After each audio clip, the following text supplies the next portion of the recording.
So now, with our third panel, we're going to focus on the third theme we talked about this morning, prosperity.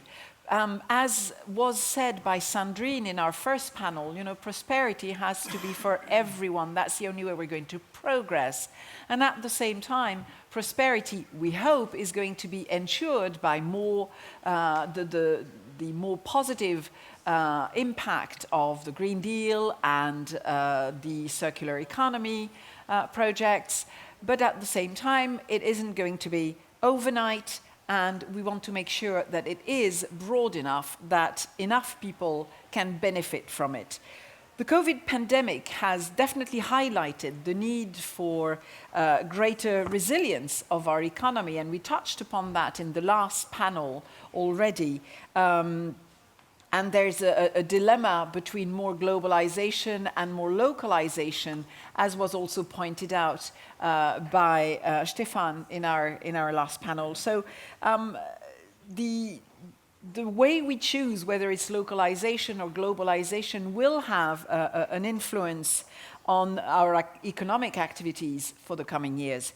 And we'll have to see, for instance, in this panel, how the Global Gateway initiative of the European Commission can help us, can help our partners build more resilient connections across the world. We'll also look more closely at the changes in our supply chains, and that's another topic that we talked about this morning, or we didn't talk about it in depth, we touched upon it. And we'll see how policymakers can help spur more innovation, particularly in terms of the digital economy. So to take us through these questions and through this debate, it's my pleasure to welcome Bertrand Weert, who's Project Advisor at the European Innovation Council and SMEs Executive Agency, that's AISMEA for short, and it's an agency, a European agency. We have next to him Hussein Weber, who's founder and CEO of Plug MENA. And we welcome as well Julia Jasinska, who's head of international relations and strategic advocacy in the Government Affairs International Department of Nokia. And last but certainly not least, Dr. Ayman Alfudhaili, who's CEO of Industrial Innovation Academy in Oman. Welcome to all four of you.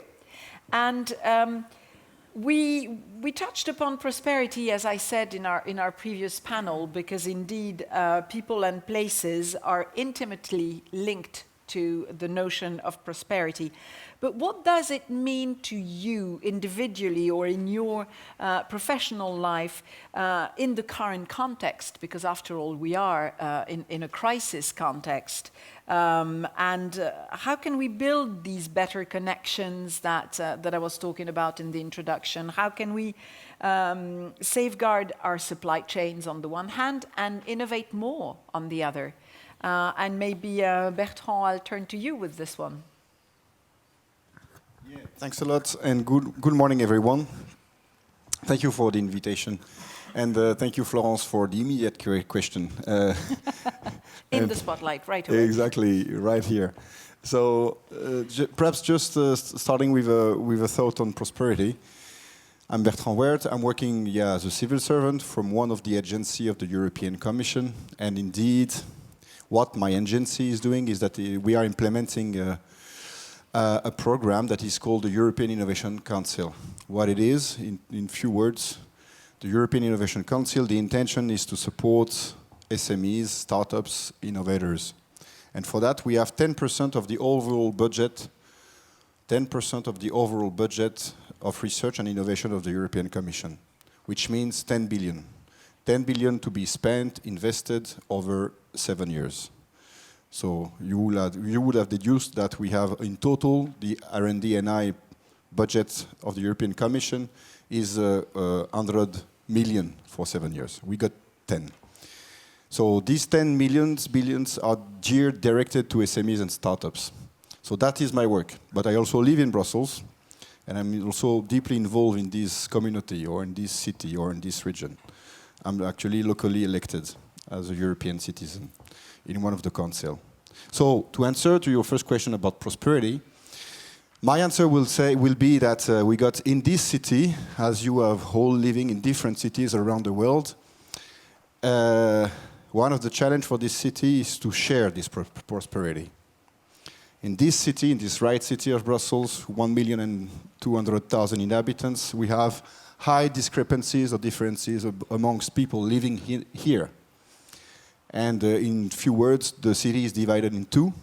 Eastern part is the richest part, western part is the poorest part. So that is part of the answer for prosperity. I think prosperity has to try to reach everyone, otherwise it is problematic. And we do have elections regularly here in Belgium, in Europe. And indeed, we see that due to this lack of sharing this prosperity, we got many movements around Europe that are precisely questioning the reason why we are hosting you today, the European Union. So this is part of the answer on prosperity. Should I stop here or continue? You have 1 more minute if you want. Okay, and for the rest, yes, we at the level of the European Innovation Council, with this 10 billion, the intention is precisely to try to speed up the innovation, notably the tech innovations. So it's a voluntarily that the 27 member states of the European Union are putting money in this pot to support these innovative European and not only European startups and SMEs. So far we got 6,000 of them in this instrument. We are supporting them via grants up to 2 million and equity up to 15 million. All investors are very welcome to invest in our companies. Our dear friends from Gulf countries, you're welcome. And perhaps it's one of the ways that we can exchange and learn from each other. So what we are currently doing to try also to support prosperity in supporting notably the innovators, the SMEs and startups. I will stop here. Thank you. Ayman, I'll turn to you now. What's prosperity to you? What does it mean, and how can... don't worry, somebody else switches it on for us. That's innovation. So, you know, what does it mean for you, and how can we reinforce those ties and connections? Yeah, right. I think prosperity has like different kind of meanings. It depends on what kind of context and what kind of content you would like to put in. From my perspective, either from professional or personal perspective, I look at prosperity. When you reflect it on every single person, it comes on 3 different levels. Level 1, it's what do we need? My needs, Maslow, basically. What are my needs, everyday needs? Do I get what I need? The second thing, it goes to the next level. What do I want? So what I need is, I need food, I need health, etc. What I want job. Then the last level of prosperity, to me, it's what are my dreams? What I want to be? Billionaire, millionaire. I have a PhD, and I was talking about myself. So prosperity, basically, it depends from one to another, and it depends on the status of that person. And I would like here to reflect it on this relationship between, and how we could make use of it between and I'll try to follow this manner all throughout the talk. When we look at prosperity, back in 20 years ago, the dream of every single Omani, since I'm coming from Oman, was to learn, to get a job, then maybe have a car, get married, have children. New generation, prosperity to them is absolutely different. Talking to those kids now, when you ask them, what do you want to have? What do you want to do? He starts saying that I want to be like influencer in social media. Why is that? Because that's where money comes from. It's not the PhD anymore. It's not the normal job anymore. So in order to achieve that level of dream in the ladder of prosperity, he will try to find how he can achieve what he's dreaming about. So prosperity, my prosperity, our prosperity, it's totally different from a new generation prosperity. Yeah. Thank you. Julia, I'll turn to you last because I want to follow up with another question. So please, let us continue with you, Hussein. Well, my answer is going to be more practical. The way I see prosperity is what we are currently living and experiencing in the GCC. And when you speak about prosperity, it falls down into different dimensions, like Dr. Ayman said. Prosperity is when you have a proper education system, when you have a proper platform for creating jobs, proper security for us as individuals and for our businesses as well. Prosperity is about a proper healthcare that can be provided, education, and so on. And this is really what we see today in the GCC as a combined. I consider the GCC as one entity, and you almost face and see those everywhere. Prosperity is about having somebody very important like the European Union who is really open to improve the ties with the GCC countries because of the prosperity that we're seeing there. So in principle, all those things that I told you about, we face them, we see them. We can do proper business in the Gulf. We are very much open to collaboration with other regions because we have all the ingredients that make us prosperous in the way it means. Thank you. So Julia, what's prosperity to you? So allow me to add other P words here that would guide the conversation, and that would be purpose and progress. And because, of course, this is what we are after, not just to have good, prosperous life, but lives and overall progress, including of industry, which also improves the state of this planet, or at least stops deteriorating it at the speed that we are actually observing right now. And I'm so pleased that I'm working at a company in a digital sector, which I think can provide a part of a solution at least to that. Because with digital transformation, we see it unlocks new opportunities to answer to, well, mitigate and adapt to the climate change as a big challenge of these days. It's about also how we make the opportunity more inclusive for individuals, for people. Everything you talked about, education and healthcare, this is so important, but this is important that then it's spread and everybody has an equal access to it. And digital technologies definitely help to deliver that, which we experienced also during the pandemic, how big difference does it make in reaching to people. And then finally, prosperity when it comes to the industrial progress. Then the productivity comes into space, which is also enabled through digital transformation, which helps cut on waste and brings more efficient processes. So all in all, as Nokia, we are proudly saying that it is our technology that enables more than 7 billion mobile subscriptions worldwide and more than 500 million fixed lines, those that are reaching households, those that are reaching businesses. And thanks to this connectivity, now we can talk about everything which comes on top of it with digitalization, with automation, and introduction of new processes and innovations which will be born on top of that. And Gulf region, GCC, is definitely pioneering when it comes to deployment of newest technologies. Was pioneering and definitely a front runner when it comes to 5G and early deployments of 5G. Now we observe so many interesting initiatives such as NEOM in there that is, I think, are really inspiring the rest of the world and bringing up the level of ambition higher, that we should all try to not just have the technology, but make the best use of technology.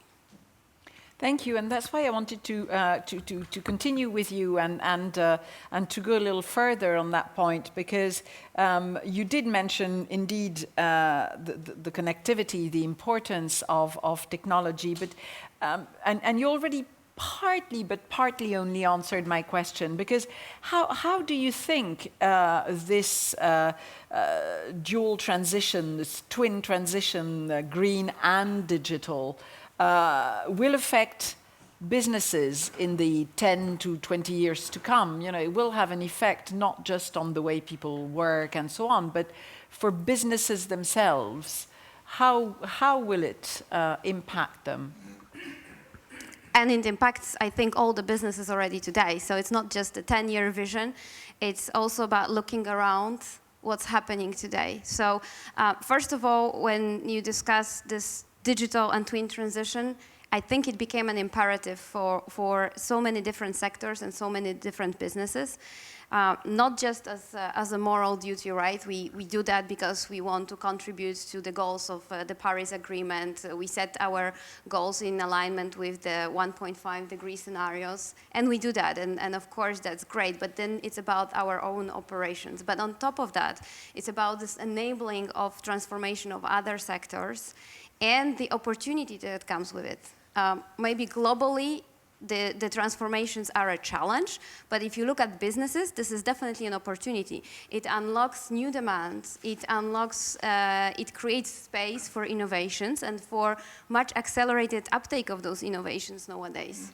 So if you think about, say, utilities, how implementation of sensors and connectivity can help avoid water leakage, or how smart grids can help balance the energy grids and therefore makes it more resilient, and especially in Europe nowadays responding to the shortages. Mm-hmm. And so many other scenarios, just looking through my notes to give you the right numbers, but looking at the food production sectors. My colleagues in Bell Labs calculated that if 25% of all farms, so 1 in 4, would adopt precision farming by 2030, we would have more yield of 300 million tons per year. 300 million tons extra food produced per year, just adopting the technology which we already have.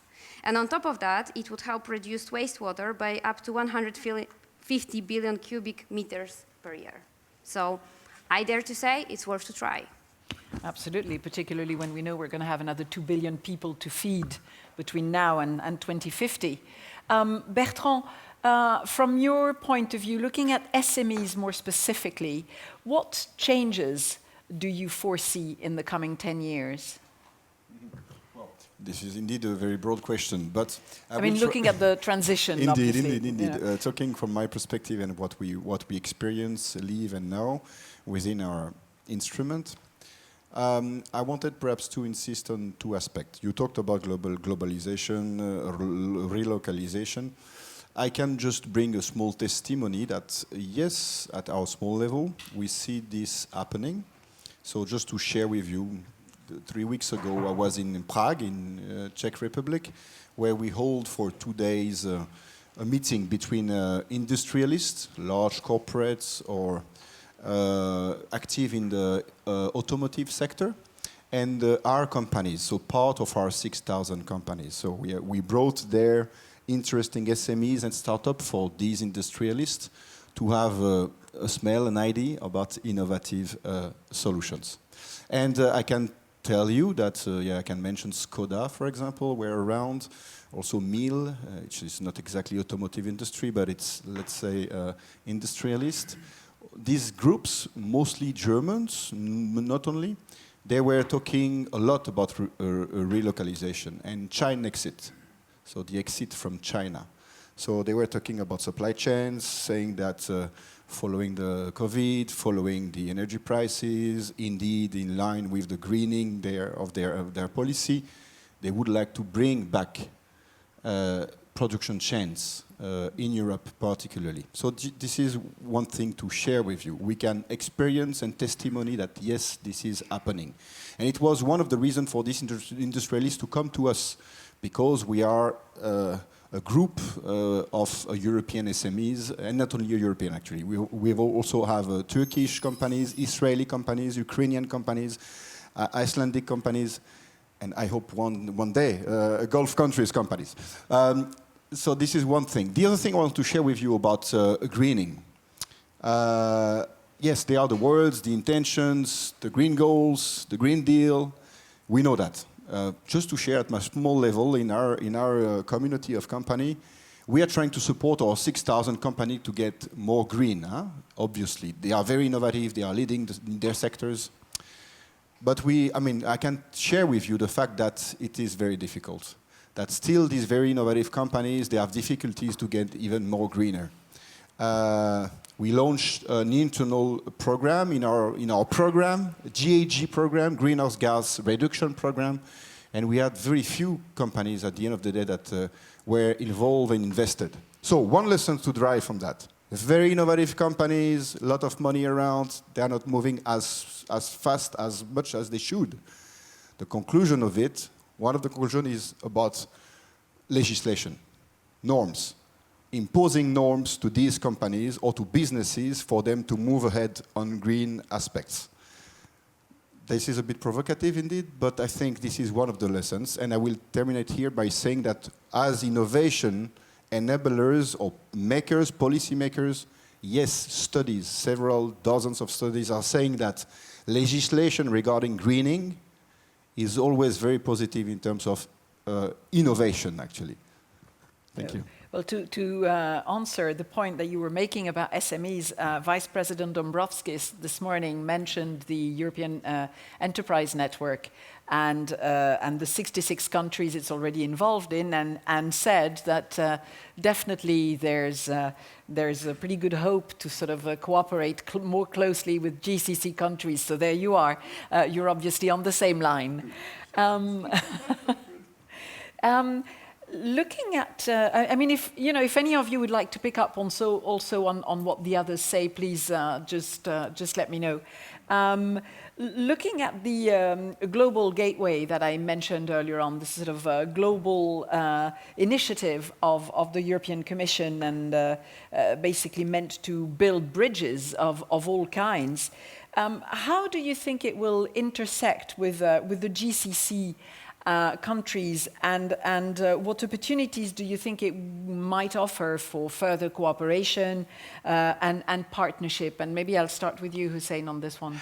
Yeah, to answer this question, I need to back up a bit my speech with some statistics. I think Dr. Abdelaziz mentioned a couple of them in the morning. Today, we're expected to close around $2 trillion the economic output of the GCC countries. And this can really shoot up to around $7 trillion by 2050. And even it can spark up to $13 trillion by 2050 if the Gulf countries are on track in the way they are growing today, as long as they really adopt green growth strategies.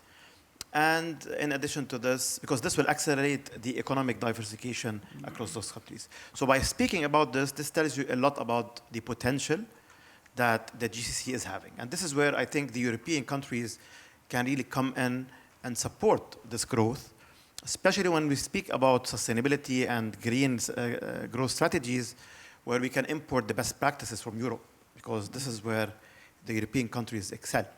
So by really looking into those opportunities, and it should be a win-win situation. What are the strengths of the GCC countries? What are the strengths of the European Union countries? And then I think we have to have one vision to build the future in a sustainable manner. Indeed, thank you. Ayman, on the same question, actually, how do you see it interact with the GCC in particular? Yeah, I think to answer this and to capitalize on both discussion and to substantiate what the gentleman just mentioned, I'll talk about two different examples, and that shows with integration and with the proper creating that kind of dialogue, so many innovative projects can come to the surface. The first one, we have practiced in the GCC recently after the drop of oil and gas prices, a policy which has taken out the subsidy in the energy sector. That has drastic impact on the performance on most of the SMEs. Because we have adopted what's called the cost-reflected tariff, which means the calculation of the prices of energy will go high because government's not going to subsidize that. This had like direct impact on their performance. So what happened is two main projects I can recall right now. One of them, we had a glass factory. Their bill jumped from 400,000 Omani riyal, the equivalent almost to 1 million euro, to 2 million euro almost because of that policy. But you know, the answer or the solution came from Europe, from a grant that Europe gives to SMEs, European SMEs, where they help them to finance solar project, where they, you know, as Bernard said, we didn't meet yesterday, right? Yeah, this is the first time, okay. Through that grant, they managed to finance a project, a solar project, with that grant, and they managed to bring the bill cost with offtake agreement up to almost 600, and that's a very positive and very good experience. The second experience, it's novel. It's about the green hydrogen. We have one of the biggest steel manufacturer in the world in Oman, which is Jindal Steel. They ranked like number 2 or 3, but there was no something called the green steel. In a collaboration between a German company called Hydrogen Rise and working with this Jindal project, they managed, because German government, they finance up to 15 million. They managed to start to do the following. They gave offtake agreement to this, I mean, the Jindal, the Omani company, gave offtake agreement to the electrolyzer company, the German, and the German managed to bring offtake agreement for a buyer for that green steel, one of the car manufacturers.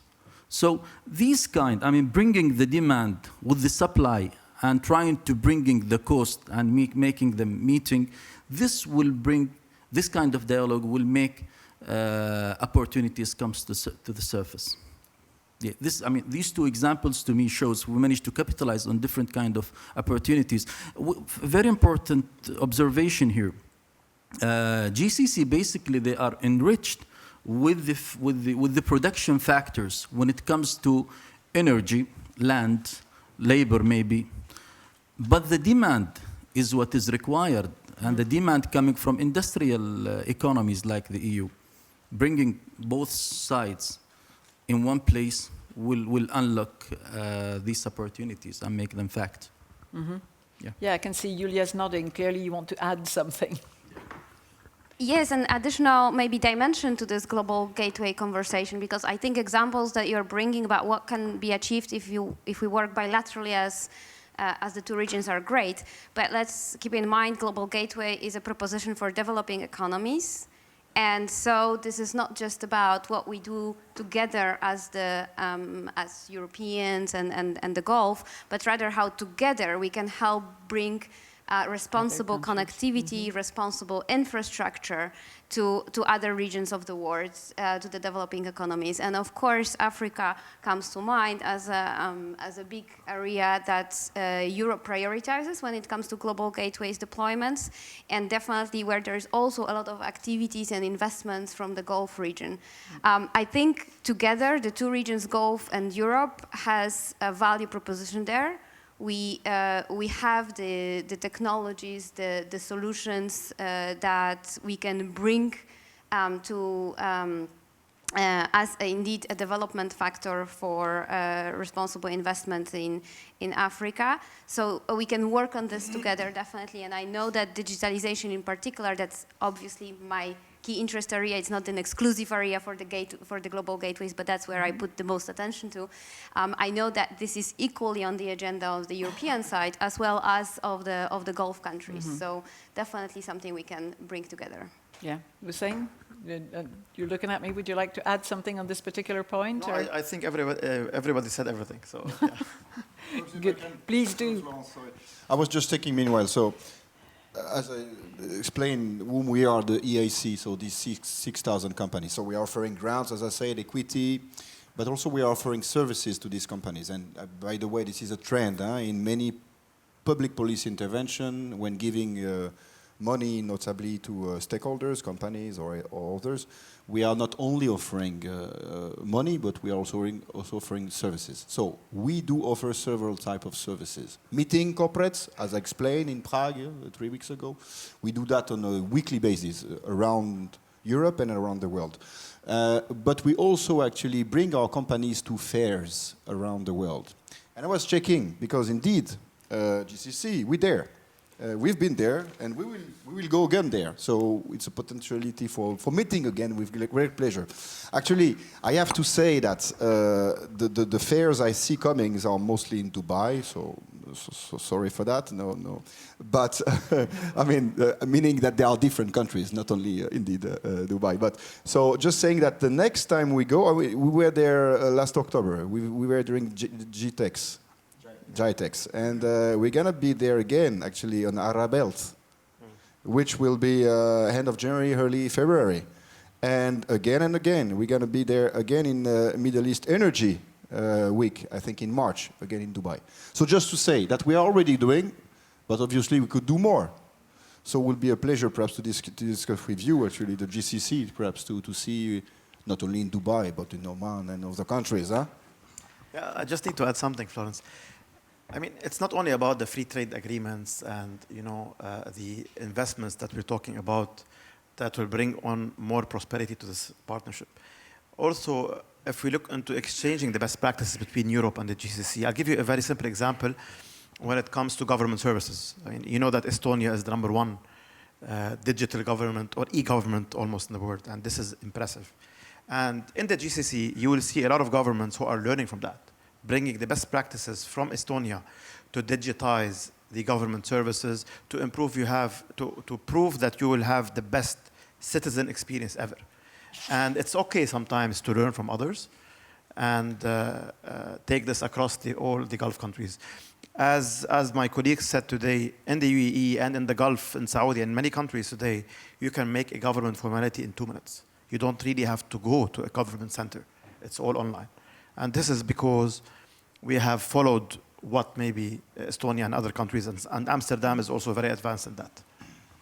Bertrand, you wanted to add something? Sorry, also to share, perhaps, go back to the prosperity, more overall, perhaps, perspective of the discussion of today. Just to share that, as mentioned, that we are offering different types of services to our companies. And we are also listening to what our companies, very innovators companies are asking us to do. I mentioned this specific program on greenhouse gas that was not as successful as we were hoping. But I would like to mention another one, which is the Women Leadership Program that we have within the EIC. So it was a specific request coming from the ladies, the women, CEO women notably, members of these 6,000 companies. So basically we have barely 18%, 19% of female CEO of these very innovative companies. And we do believe that this is a problem. Not the woman, the problem. The problem is that we don't have enough precisely women or companies with women leadership. And this is a strong, actually, involvement, and we can say that there is a big success on it. And concretely, we do observe many organizations around the world, observing businesses and the innovation, how this is happened, says that precisely the involvement of women more in the companies has a very positive outcome in terms of money making, but not only, about how companies are developing, people are feeling. And I wanted to bring this aspect into the discussion. I do believe we can exchange a lot on this. We know that you are also developing experiences and good practices, so I think this is a point we should discuss. And the cherry on the top is having women on boards. Today, boards of organizations lack that very much. So this is something that we need to look into. Having women on boards is going to really leave a very good positive impact on these organizations, because this is something which is really not being focused on almost in every region. It's as important as having women in leadership and women in running companies.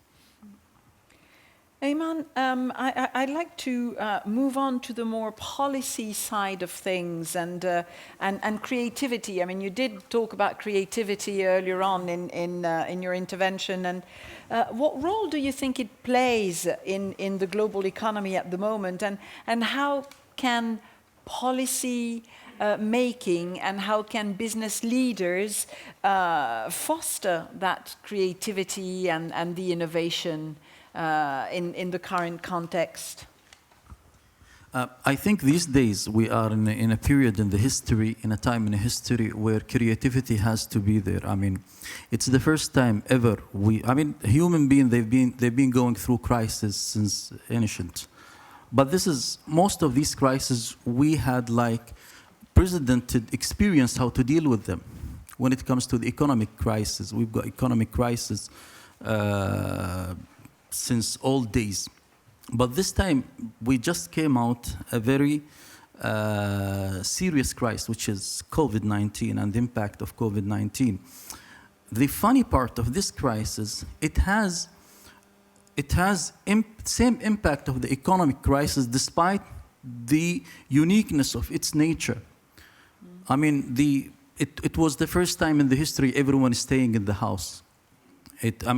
We started to get those notices in our cell phone when we call someone, please stay in the house, please stay in the house, asking everyone to stay in the house. And this created, as I just said, unprecedented impact in our economies. So we cannot go back and use the same old tools that we've got used to do them, to solve our crisis. We need to be creative.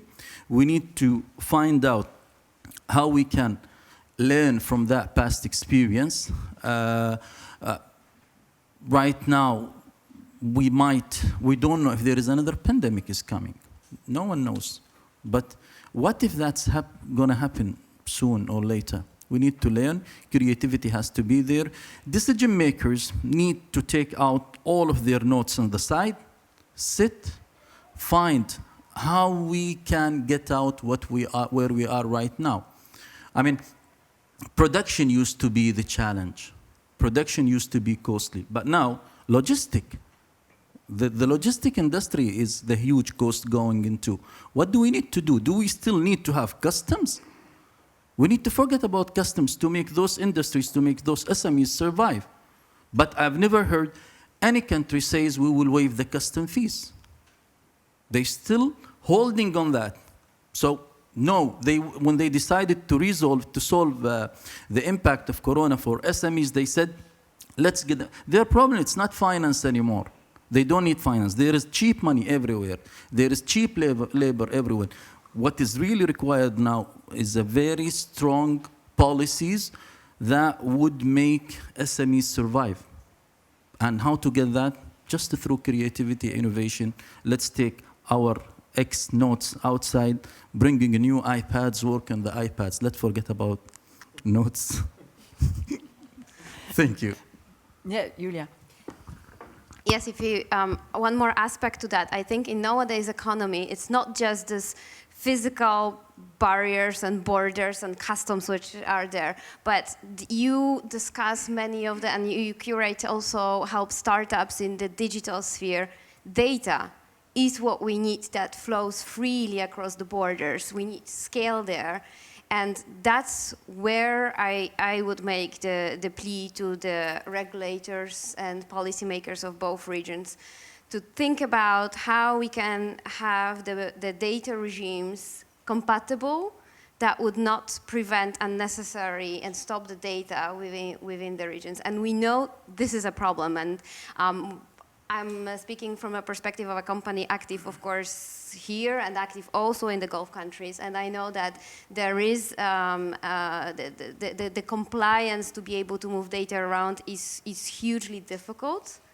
And it is preventing, I think, a lot of scaling up from, especially if it's a problem for a big corporation like us, it's going to be even more so for an SME or a startup. So that's the regulatory area which kind of act as a new unnecessary custom duties, I would say. And the second one, overall, even in a more bigger perspective than just data, we will see now that, of course, regulators rush into trying to understand the societal implications of new technologies. of course, that's positive, but then sometimes too quickly move into, okay, so we need this or that mandated, regulated solution, rather than leaving a space for experimentation.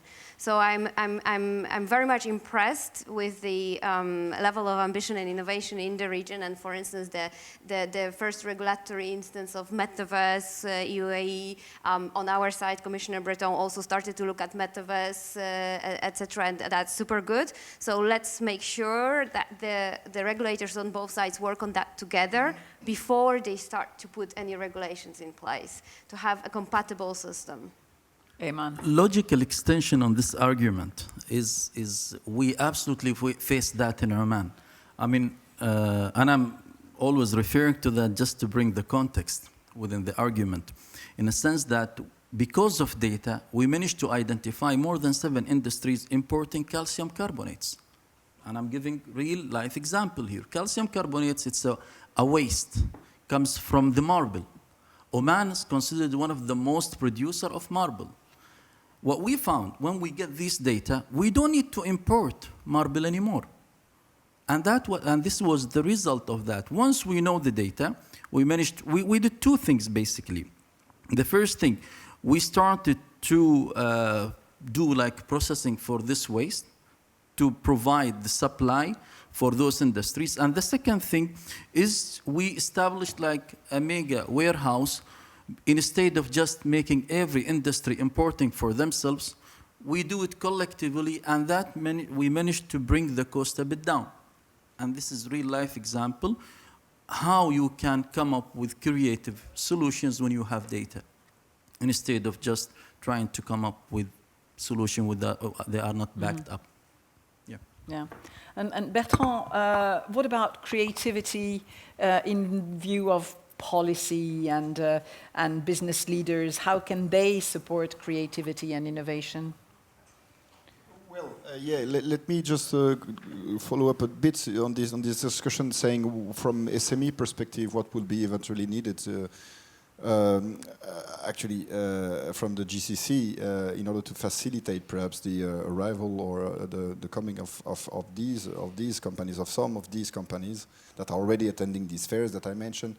But more than that, what we also observe, and mentioning what you were talking about, Florence, about soft skills, soft relation on the ground, meaning having access or the support of the Enterprise Europe network, which is basically these chambers of commerce that are precisely important, notably in GCC countries also or elsewhere, but to understand how business works, how people are living, and how to develop a business, their business relations. And for small and medium-sized companies, indeed, this is very important. So I wanted to add to the exchange that again and again, I think we should support these kind of actions. And to go back perhaps to your question about creativity, and again here it's about soft skills. We see this claim coming from our companies, indeed, that creativity comes also with education, certainly. Not only the classical education system up to universities, but also craft education, other ways to learn, and other type of businesses. Design is important also in this design approach, and I think these are the few keywords or quests that we got from our innovative companies in relation to creativity and innovation. And I will again stress actually this gender aspect. Having also other glasses coming from other genders is also very helpful in terms of creation, development of new solutions, new products. And indeed, just go back to example of the city of Brussels, or many cities around the world. They are obviously designed by men. But indeed, by designing the cities or designing solutions, only by half of the humanity, indeed, you face a problem in terms of need of creation. You just see that the problem from one side. So I will finish on this. Thank you. Yes, I would like to add, I just need to share with you what we're seeing also in the Gulf. Many governments today are being very proactive when it comes to the future, when it comes to digitization and the future technologies that will start taking over the traditional ones. And this is why we see some regulatory labs, reg labs, that are experimenting new ideas. And based on those, they are quickly and rapidly ready to amend policies, set new frameworks to adapt to those new technologies. It can be, for example, autonomous vehicles, it can be drones, it can be robotics, and so on. These, when they come and start operating, if there is no proper framework and policies to regulate those, they will never work. So by being proactive, governments today are doing that, are coming and telling you, if you have those new ideas, come and speak with us. We are ready to customize the policies and be flexible in a very fast manner. And they call them government accelerators, to really adopt those technologies and be the first to bring those to the region. And this is very encouraging. And sometimes you will see government bodies 10 times faster than the private sector. And this is my own opinion, based on those things that I told you now. Yeah, I'll come back to you with a question in a minute, Hussein, but I'd like to check where we stand on our graphic harvesting. What has Christophe been making of our discussion in this particular panel so far? So let's see. Culture, yes, multicultural, definitely. 15% of women leaders. We need more. We do need more, absolutely. Prosperity, innovation, digitalization. Let's see. He's continuing on it, so we'll let him work on it a bit further. And Hussein, I'd like to come back to you. We touched upon the supply chain issue in the previous panel, because indeed, supply chains are linked not only to people, but also to places, clearly. And how can they be made more resilient in view of the crisis? I mean, we've just been through one crisis, we're going through a second one, and these crises can be geopolitical, but they can be energy crises or financial crises or an environmental crisis. We're not short of sources for crises. So how can supply chains be made more resilient? Supply chain is the lifeline for every economy, whether we admit it or not. Today, after COVID-19, we noticed that our supply chain structure is outdated. And we woke up suddenly by having bottlenecks in supply chain, which affected everyone. It affected suppliers, factories, economies, businesses, and everybody else. Unfortunately, supply chain, although it's very complicated, it's very sensitive. Because what you just mentioned now, Florence, if there is any weather issue, supply chain will be affected. If there's any labor unrest, supply chain will be affected. If there's any economical situation, supply chain will be affected. So in principle, everything, energy and fuel, increase in fuel will really spike up the cost of logistics. So I think today, after COVID-19, we learned that for vital products, we should focus more on localization. We cannot work like before to just on-demand ordering and sourcing based on human predictions. Supply chain and sourcing has been always based on human predictions. Today, by adapting modern technologies like machine learning, AI, to predict almost accurately what's going to happen. Do we have a geopolitical situation? Do we have a weather disaster that's going to take place in a couple of months? How should we really bring in stocks, stay well stocked, and not to have any shortages, and to start working on producing locally and manufacturing locally within our countries to really stop depending on the imports from other countries when things go wrong. It's a very simple formula which can be adopted, but again, it needs proper frameworks as well to enable proper manufacturing activities in the Gulf regions. That's it from the way I see it. I'll give you an example. One of the big delivery companies, they work on predictive technology which predicts how the weather is going to be, let's say, in London. And then they plan their deliveries and they plan the promises for the clients based on that prediction. So if it's going to snow after 2 days, they depend on that high tech to tell them you will not be able to deliver in those areas, which means you inform the factories before that your raw material or whatever you're expecting is not going to come on time. And this will allow those factories to prepare for those delays in manufacturing. So technology is the right thing. It really enhances and enforces resilience, local manufacturing. Localizing and globalization are very important. If you balance between localization and globalization, you will have the perfect formula. Julia, from your experience. Well, we've just heard beautiful examples of how digitalization helps, so I'm not going to repeat that, but I would make a small twist to what you just said, if you allow me. I don't think the answer is localization, and my background in trade policy probably speaks here that this is a word that many of us in the trade domain are allergic to, but it's more about diversification, which is also in the title of this conference. So, and we see it happening for many reasons that you've already mentioned as introduction to this question, but equally for environmental reasons. As Nokia, we have just a couple of days ago on 17th of November opened a new maintenance center in Saudi Arabia, which will be servicing the region. Why? Because in the past, if you had something which had to be repaired, sending it to our existing repair center and back took 4 weeks. And not to mention the carbon footprint it generated, right? And through doing this now locally in the region, well, first of all, we cut all of those things, but also going back to circular economy, we prolong the life of the installed base of the equipment, right? Because it's quicker, it's easier to repair it, to fix it, and give extra life, give extra boost couple of years. This is how diversification comes into place.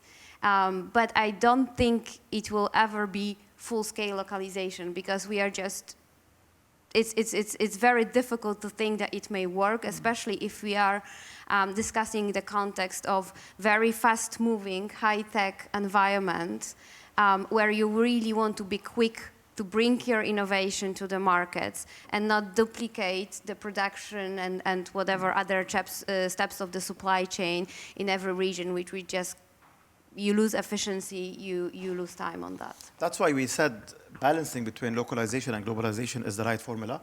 However, when it comes to really vital products like medicines and food, let's talk about food security. Today, when the supply chain crisis hit, it also affected food and the importation of food because many countries depend on importing food rather than local producing. So they went into vertical farming. And the technologies for the vertical farming are coming from, let's say, Europe. So by really, and this is where I think the real marriage happens, by getting those technologies from modern advanced countries and deploying this locally to be sure that you have a proper food security status across the year. No matter what happens, you will have enough food and supply of food to really survive until the crisis is over. So I agree with you 100%, Julia. We will never go into saying that localization is the only way. Balancing is very important. When there's a crisis, you can locally depend on whatever you have in terms of resources. And when things open up, you can balance between importing and local sourcing. Mm-hmm. Yeah, maybe just because I think that for me, the guiding word here will be resilience, right? Mm-hmm. You want your supply chain to be resilient. And whether resilience means you need it here or you need it in the region, or you need it elsewhere, but you know it's a trusted partner that you can count on in the broader context of collaboration and alliance, maybe that's fine. So that would be the guiding principle. 100%. Yeah. Ayman or Bertrand, would you like to add something on this particular angle of supply chain? Yeah, I think, I mean, as the whole team just mentioned that we need to be, as they call it, ambidextrous. We need to use our both hands. If we can grab something with our right hand, which is localization, let's do it. And when it comes, again, I'll emphasize on this, which is health security. I mean, pharmaceutical industry, energy industry, and food industry. You cannot, and even maybe water security as well. Without these four, you should have at least your cushion, your space where you can always have the chance to supply yourself for a while. But that will never ever, you cannot ever be efficient and dependent on yourself. You need to always to use your left hand, grab the thing that is a bit far away, so you always stay competitive, efficient, and having the uniqueness that you will always strive to achieve. Bertrand? Yeah, so I already mentioned from my side that the trends that we perceive here, I was mentioning the industrialist coming from Germany mostly, about relocalization, China exit, this kind of developments. I wanted also perhaps to share and mention also the normalization or legislation that is currently being developed or even being adopted. And notably these directives just adopted by European Commission this year, I think, on just and sustainable economy. With the Commission intention to lay down rules for companies to respect human rights and environment and global value chains. I think you're aware of these directives. I think there are 2 directives going in this direction. So meaning, from a political perspective, obviously we know that via commerce, business, and via the legislation on European companies or European-based company, we know that we can have an influence on the overall supply chains, talking about environmental issues, talking about human rights, and these are important aspects, I do believe. So I just wanted to recall these policy developments, which are quite ambitious and interesting.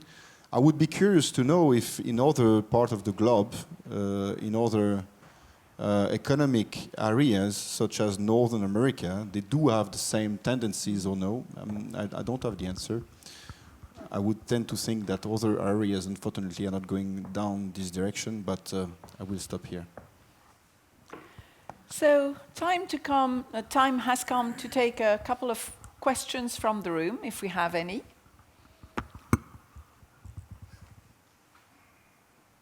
It's the after lunch slot, so yes. Okay, maybe we'll give you a mic. Do you have a mic? Does anybody have the mic? We should have a mic around somewhere. It's just because we need to record your question and make sure that people online hear it. Yeah, that's Thank correct. you. So Martina Bernova from GFA Consulting Group asks, what could Europe learn from the digitalization process in GCC countries? So, Ayman or Hussein, would you like to? Yeah. Yeah, I think the main thing here is not to see digitalization as a threat. Sometimes people see digitalization and digital transformation and technology in general as a threat for the workforce, which is not the situation. When we look into the GCC today, digitization is affecting almost every single industry. And it took us all out of the comfort zone by waking up suddenly and realizing that it's time to go into a digital transformation mode and very quickly to catch up with the global trends that are happening. I think it's a mindset. And the mindset in the Gulf when it comes to digitization is, I can give it 9 out of 10 because there's nobody perfect. So never really worry about that. It is the future and it's the way to move forward. And again, technology will never replace humans unless it does a better job than them. Ayman, do you think it is the mindset that needs to change in Europe? In Europe? Well, in order to adapt and learn from what's happening in the GCC? I don't believe it. It's not just the mind. I mean, we need to learn from each other. It's not the mindset anymore. I mean, it's learning, the tendency toward learning from each other. This will minimize the trial and error time and will minimize the risk, will make your risk calculated. So you will avoid falling and fall into the same mistakes other has been through. I mean, the idea of carbon credit and carbon tax, this is an amazing idea. It's extremely, if we want to solve this, what's whatchamacallit, the climate change. It's all about carbon credit. I mean, if we manage to do that, why is that? Once you come up with this policy, and here's the creativity when it comes to policy. 5 years ago, no one has heard about carbon credit. But now, since there is like a policy going somewhere called carbon credit, through this policy, you created value. And value, money what you pay, value what you get. If you manage to give this value within your supply chain, within your processes, changing your air conditioning system, investing more in your capex so you will minimize your carbon emissions so you get carbon credit, this is another product coming to you. Many companies are implementing that right now in the GCC. I'm talking about the steel factory, aluminum factory, and even oil and gas industry. We have in Oman this kind of rocks, which is called preditite, this rock absorbs carbon. It goes inside the rock. And that, to us, is very innovative. There is a Swiss company working with Omani SMEs. They are working together to implement, to absorb the carbon and use and start to trade that. People, I mean, the world right now is talking about carbon index. This kind of policy will make our world better in the future. We need to learn from each other. Indeed. Do we have another question from the room? No, not at this stage. I'd like to come back on what we were talking about, localization or the balance between localization and globalization. If we look at localization, how are localization efforts bound to affect our economy in the years to come? Are we looking more at local labor or local content requirements or reshoring? How do you see localization happening? And maybe Bertrand, this one's for you to start. Well, I will share what I experiment and the example I already mentioned. Basically, how this is happening for these industrialists that I mentioned is that they are precisely repatriating supply chains or production chains, and not only in the, as you rightly mentioned, not only the strategic supply chains, but I mean strategic from a society point of view, a societal point of view. In relation to COVID, we could think about all these medicaments, all these chains, the producing vaccines and all that. Not only on that, but for them, what they consider to be strategic supply chains. So, how I see this happening? Well, at our level, it means that they are turning back to us. They are not looking only at supply chains on the other side of the planet.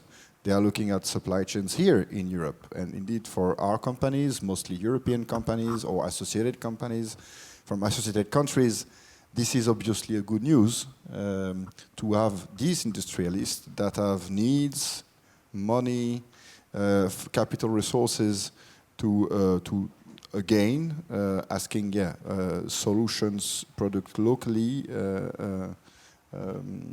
in Europe. That's what I can bring to the discussion, perhaps. Hussein. I believe localization, as Dr. Ayman said, it doesn't mean that countries are going to be closing themselves on it. You'll be just closed and avoiding contact with the outer world. Long-term strategies do not work anymore. Let's be realistic today. You cannot put a long-term strategy for anything, be it business or countries, because the disruption which is happening today because of the crises and everything that's happening in the world forces us to put short-term strategies that are very flexible and can be literally amended so that we can adapt what's happening. And this takes us back more to consider that localization is never a short-term strategy. It's a long-term strategy. It will take a lot of time, and you should start from somewhere. By deciding to focus on, again, vital sectors like the medical sector, the food, and whatever is important for the country to survive, and to build also the new generation of experienced, talented locals who can really excel in those industries without stopping the importing experienced people from abroad. In fact, we can import more experienced people to share their knowledge and experience with the local talents and build the next generation of industrials, of engineers, of AI engineers, and those, modern jobs that we don't have today in the Gulf region, but we see them more in the European. So localization is never a threat to the relationships with other countries and other regions. In fact, it's the right opportunity to blend with each other and grow together across the coming years. Julia. Yeah, so I think it's about creating the environment of advantage, of comparative advantage to attract the businesses locally. And that's the way to build something which has a prospect of actually being competitive in the future. If you force businesses to localize just for the sake of it, probably they will do it, but then it would be something which would be serving just the local market. It's not necessarily what will get the biggest investments and where the innovation will happen.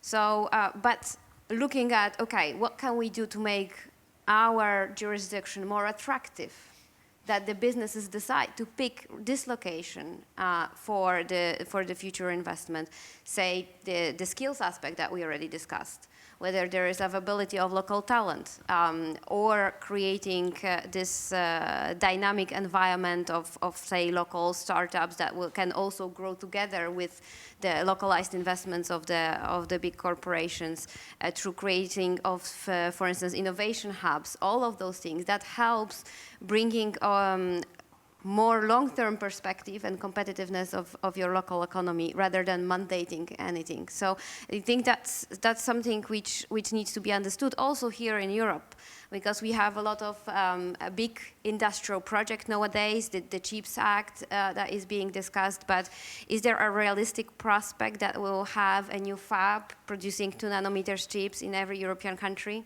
No, right? So it's about understanding where are our strengths, where we already have a good base to build on, and try to rather invest in those areas and create competitive advantages in those areas where we already have good grounds to gain those advantages. Maybe in the area of chips, it will be more looking into the design capabilities, which are quicker to adopt rather than the big fabs environment.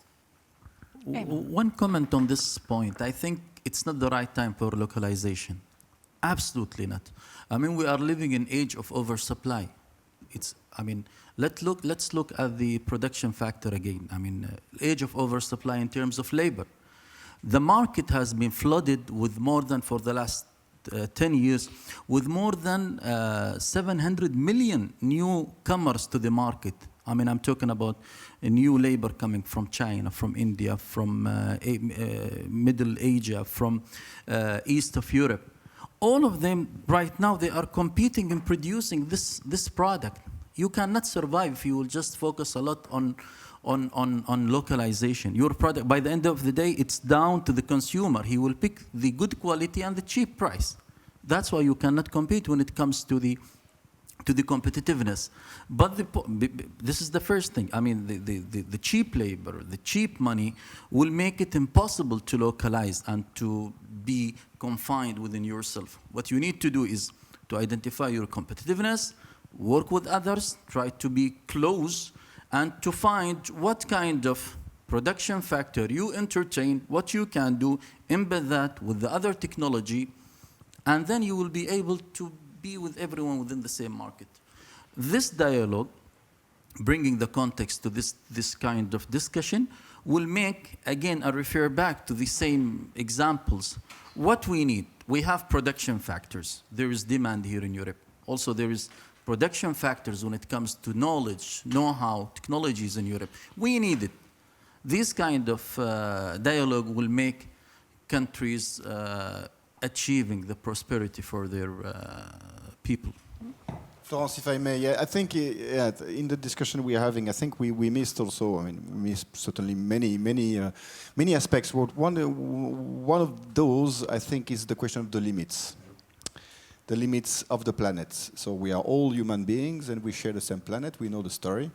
But here we are clearly bumping into the limits. The limits are here.